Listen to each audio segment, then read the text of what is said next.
Hey, cyber family, welcome back. Today, we are doing a full hands investigation.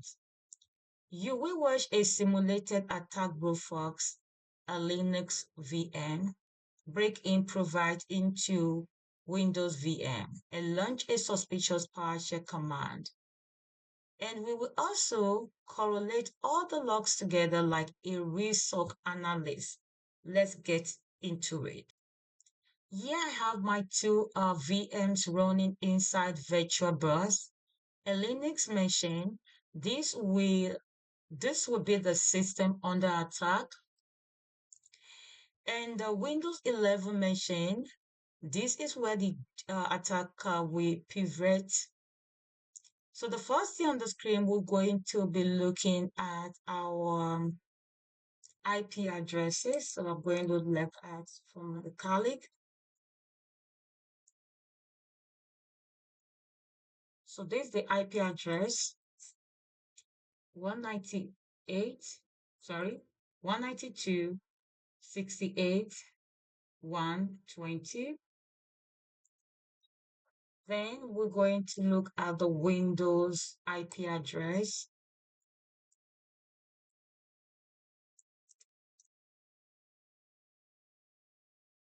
So,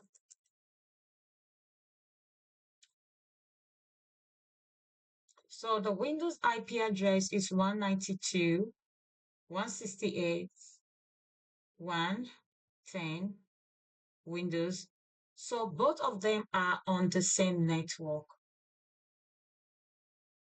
First, I am enabling SSH on Linux VM so we can simulate brute force attempt. To do that, I will need to sudo systemctl start SSH.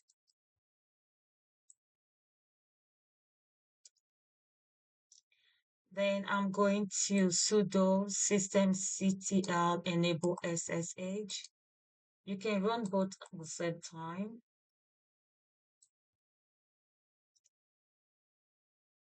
So the SSH has been enabled. Now, for my Windows system, I will simulate a brute force attack by repeatedly entering wrong SSH password. So on my Windows, I'm going to put the IP address right here. I'm going to put the Linux IP address. It's 192.168.120.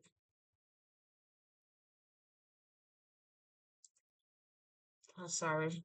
I'm supposed to remove this in text here. So I'm going to SSH from my Windows into the IP address. Are you sure you want to continue connecting? I'm going to say yes. So I'm going to say yes. I'm just going to put Y.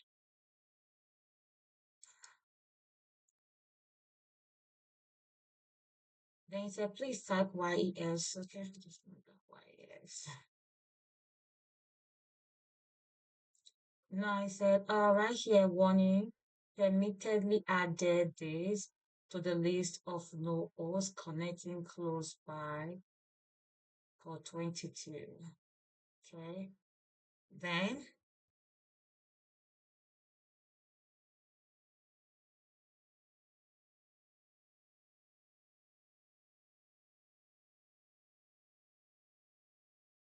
oh, sorry, there's something I'm supposed to do.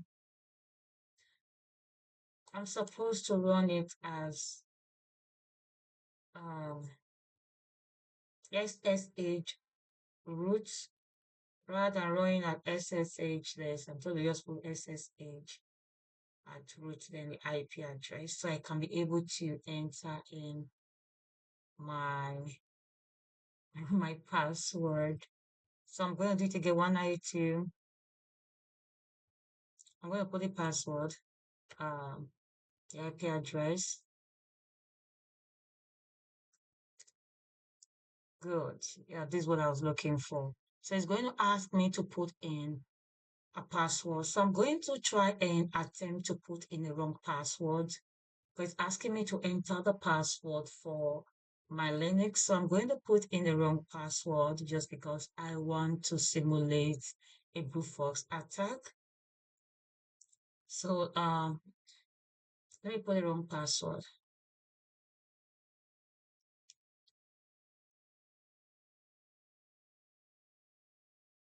So that's one. So please try again.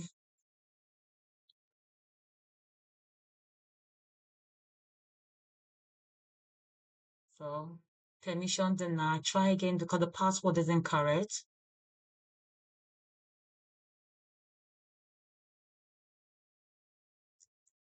Yeah. It said permission denied. So it couldn't give me access.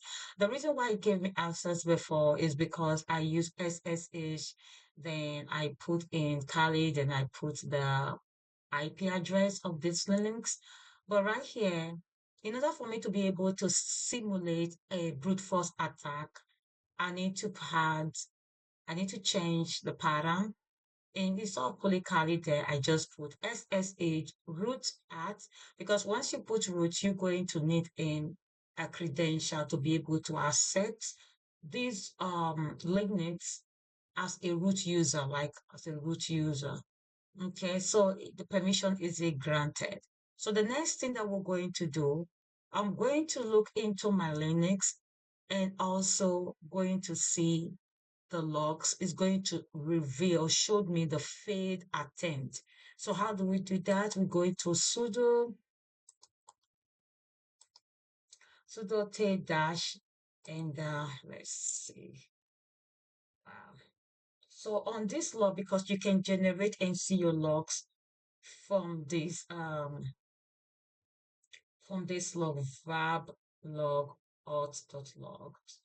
So here is going to give me all the entry that I was trying to enter and all the deny that I received. At first, when I logged in at first, it said password check failed for user root. You can see right here, password check. Let me highlight it. Yeah, that's it. Password check failed for user root. Then it tells you where it was coming from, getting a password, returning a password. Then it shows you here error, unavailable. Then fade, fade password for root. So fade password for root. So it was able to tell us that this IP address, this IP address is for the Windows, this Windows IP address. As you can see right here, this Windows IP address. It said right here, fade password for root from this IP address and this port trying to SSH. So there's it. You can see it from your log. So when you're going to analyze your log, once you log in, once there is a failed attempt, you'll be able to go through your logs and you will see right here. It tells you where the access was trying to come from. And it tells you how they were trying to access your system. And they also give you the port number. Right here is a connection reset by authenticating user roots, getting user roots. Then, okay, so these are all the login attempts. Then lastly, it shows you here. I'm not trying to drag it. Lastly, you see here, failed password for root from 192.168.110 and port 64566.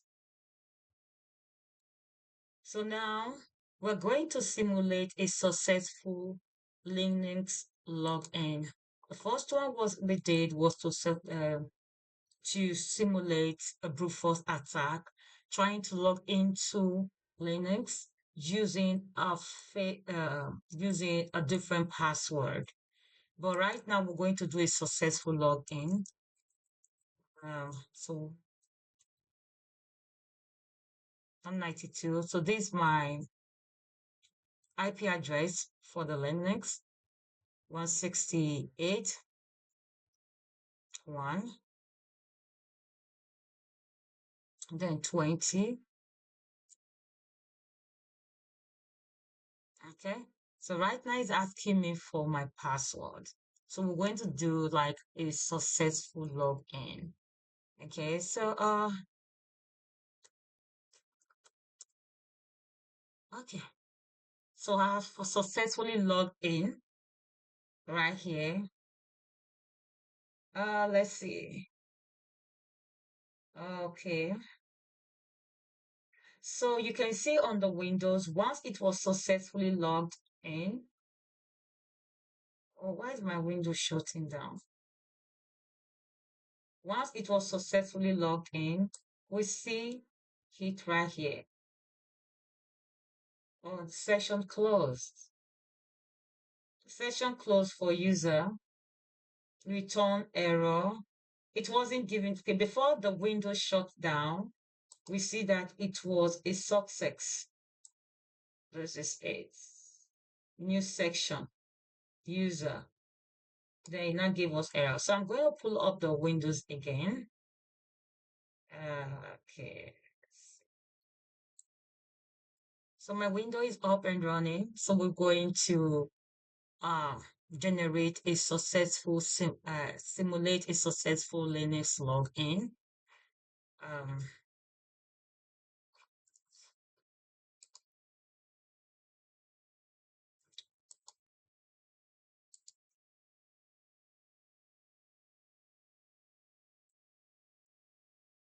so I'm going to put in my IP address again for links.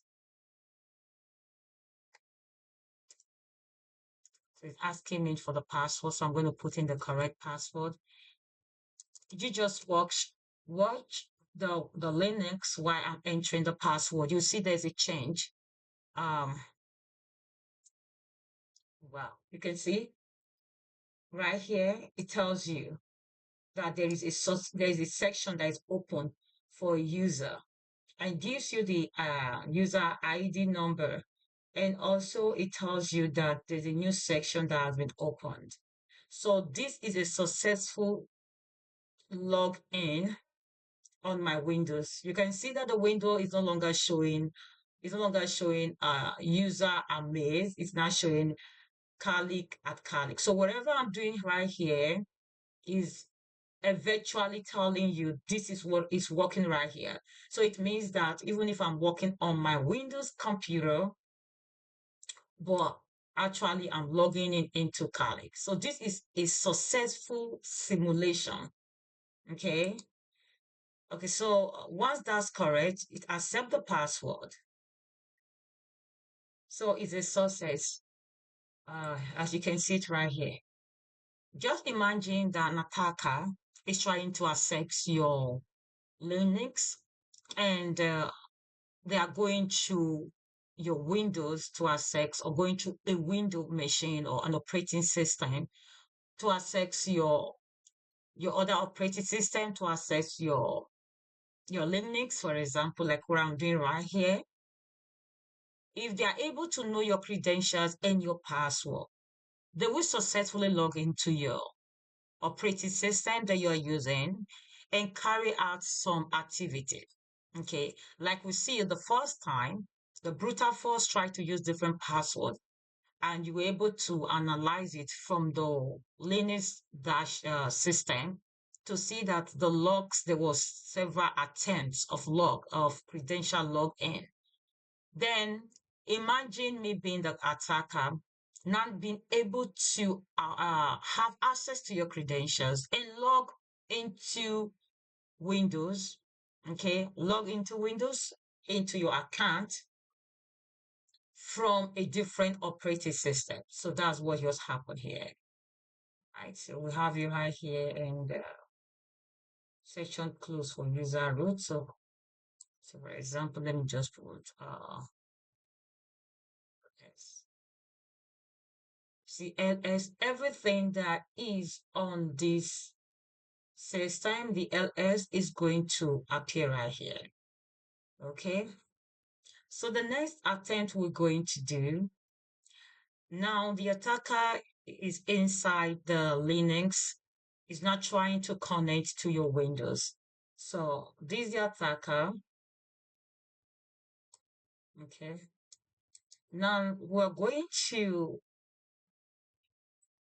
now the attacker is inside your Linux, right? As we already know, this is the attacker inside. There's a window, but the attacker is right here, even though it's working on your window, but there's already a section that has been created. Okay, so from your Windows, from this Linux, the attacker is trying to connect to your Windows machine. So how do we do that? So we come right here, and then we're going to put in the IP address of a Windows. Our IP address is 192.168.1.10. So, yeah. So we are using 3389, which is the RODP port. That's it. So trying. It's trying. Even if it fails, it leaves a log. Even if it's unable to connect, it's going to also leave a log there. Yeah, so you can see here that it wasn't successful. It's trying to log on into Windows, but it wasn't successful. Unable to connect to remote host connection time out. So let's see if the RODP is open. Let's see if our remote desktop setting is open. So I just come here and just type in remote desktop settings.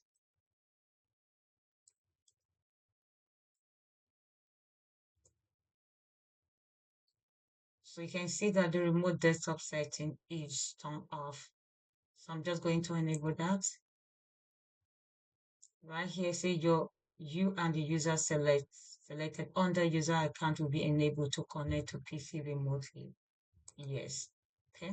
So there is it. So it's going to the remote desktop is open now. So let's go back to our command and let's try run it again to see if we can log onto Windows from Kali. So let's just trying again.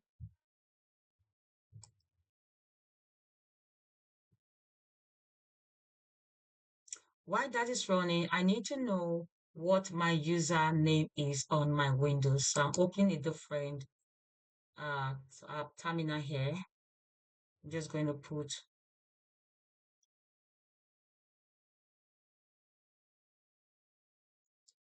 who am I? So it tells me this is my user's name, client2/amaze. So this is my user's name.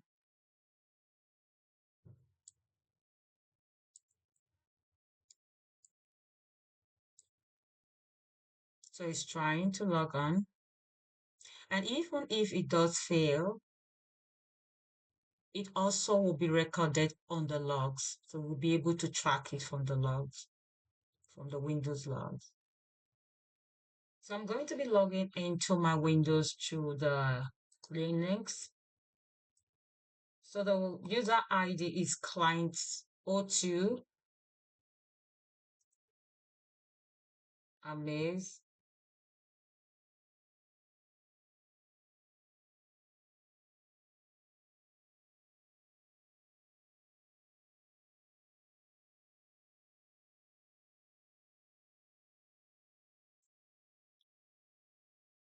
amaze. So we need to confirm that very well.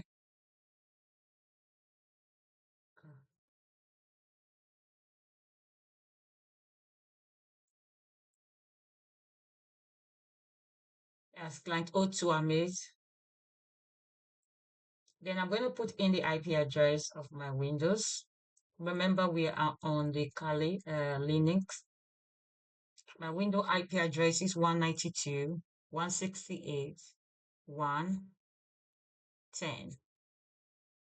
As you can see, if you look at if you analyze the entry, the commands, you see that this is the command we're supposed to use rather than using S free arrow DP. So we'll add 3 to it. So it's version 3.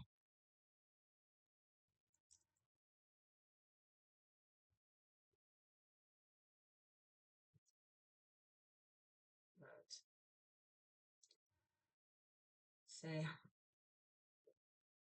subject, client, user, valid, and all of those information, the above certificate cannot be verified, possibly because you do not have a CA certificate in your certificate store or the certificate has expired. Please look at OPSSCOM, all of that. Do you trust the certificate? I'm going to say yes. Do you trust the certificate? User ID, that's the user ID, yes. Then it's asking me for the domain. So we're going to put in the domain. Okay, so I already press yes and you just entered.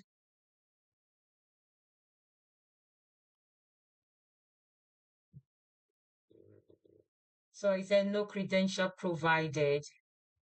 Okay, so there's no credential that was provided.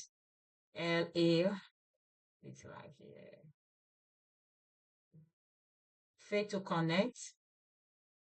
The reason why it got fail to connect is because no credential. I didn't provide any credentials.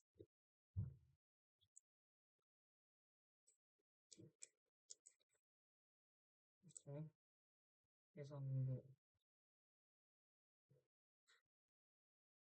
No credential was provided. These are all possibility to generate a log on the Windows. So we're going to look at Windows and also generate the failed logs. We're going to go to our Windows and go to open event viewer. So once we open the event viewer, we'll go to log security. Then we'll be able to account for failed log attempts. Okay, so let's pull up our Windows. And so logged in is asking for password for the Windows. I'm going to be using a different password just to generate some log on failed attempts. So I'm not going to be using the right Windows password.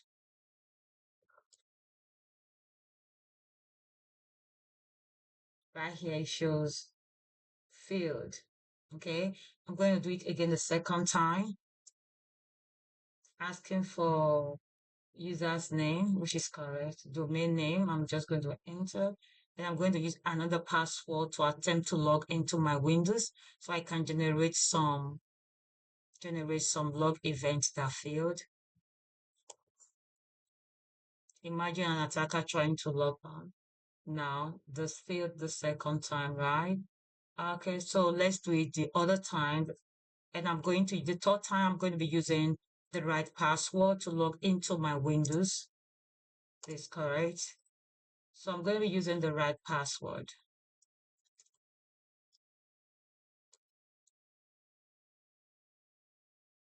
Oh, so it's saying failed. I think I used a wrong password. Let's try it one more time. It's correct. So it's asking me for my password again. Let me ensure that I'm going using the right password now.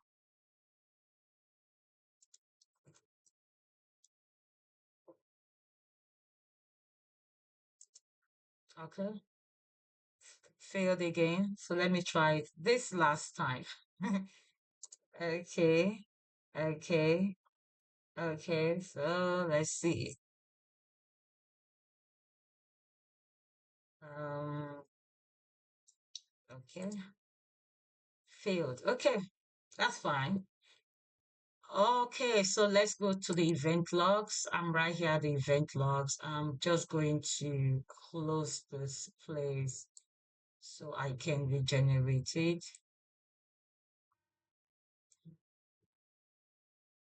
So let me get, I'm just going to run event logs.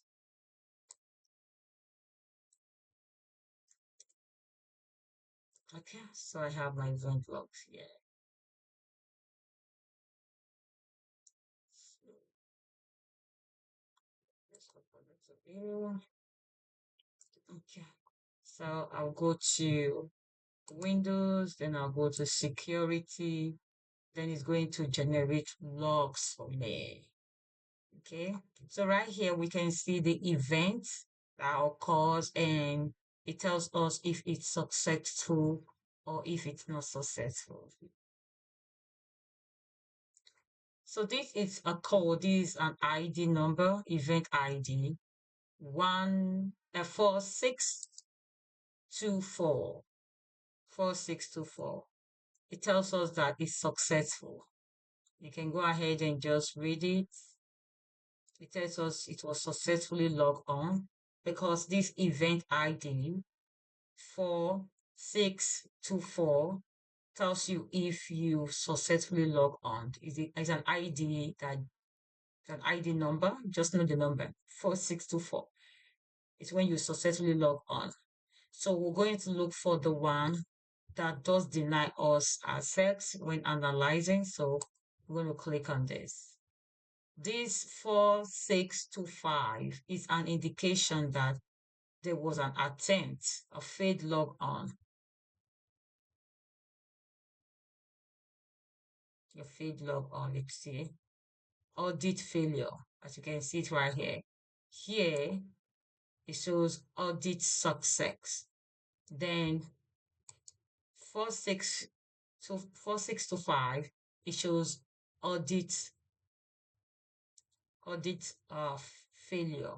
So it means that I tried to log on, but I couldn't log on, and that was a failed attempt. Hence, it generated that. You can just double click it and it will open up for you. So we have been able to establish that once you log on into your Windows or into a different operating system and the credentials are not correct, it's going to get those log generated on your event viewer. So once you click on security, just click on the IDs and it's going to provide you with informations and log on attempt. And if you analyze the log, the part you're going to see right here, it tells you failure information, failure reason, unknown, user's name, or bad password. You see, these are all of this information. Network information. It tells you where the operating system that you're trying to log on from. It tells you and it gives you also further information, which is very important.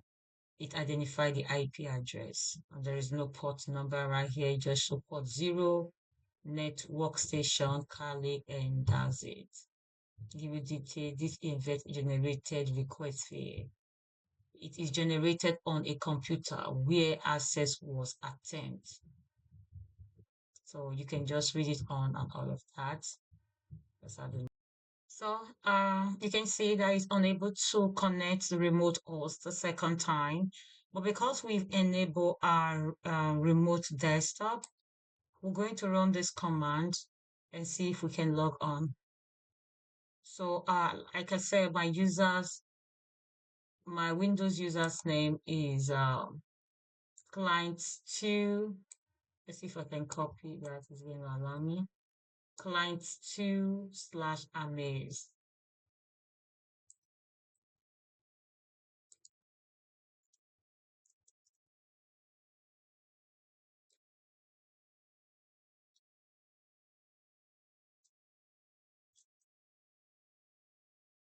So let's see again.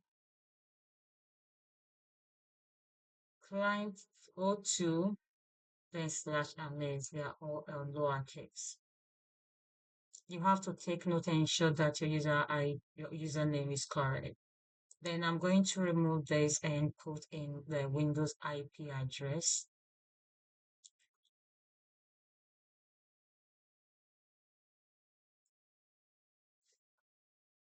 So my Windows IP address 192.168.1 and then to Windows is 10.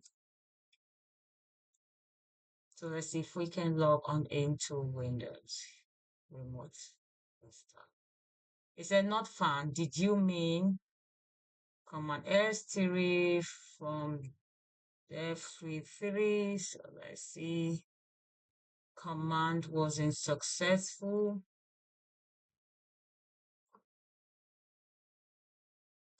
So we're going to open our events viewer for the Windows log to show suspicious activity. So to do that, just come here, click on the Windows. You can just paste it. I'm going to open this for you.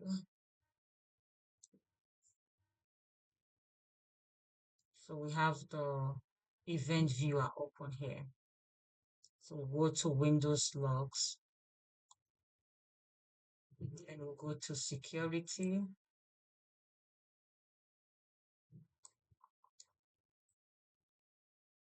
So once we go to security, then we're going to look for the event IDs that failed. So the event ID, so let's open this up.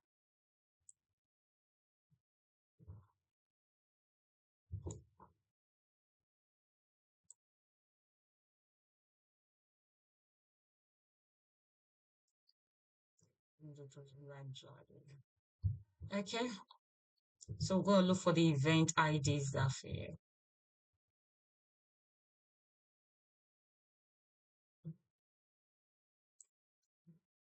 Okay,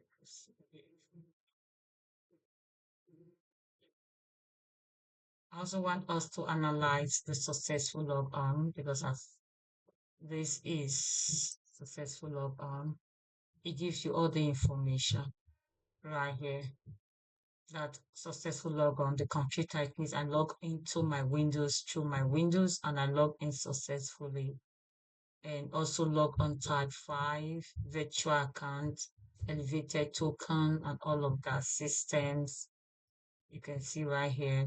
It give you further, there's no further details right here because I log into this window directly. Let's see what we have here. So domain name, all that, okay. So side by side, let's correlate the attack event through the logs. So I have here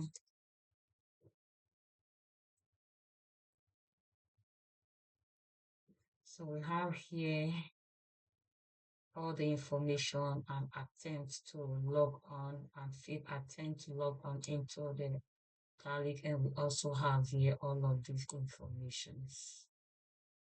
Let's see if it's going to. Yeah, we have here all of these informations of failed attempts and also successful attempts. Okay, so that's what we have here. So same password address, matching timeline, brutal force access, and the execution. You have performed a read SOC level correlation. So today we saw how a simple brute force attack on Linux can lead to window compromise, PowerShell abuse, and full security incident. These are SOC analysts investigate attack using logs from multiple systems.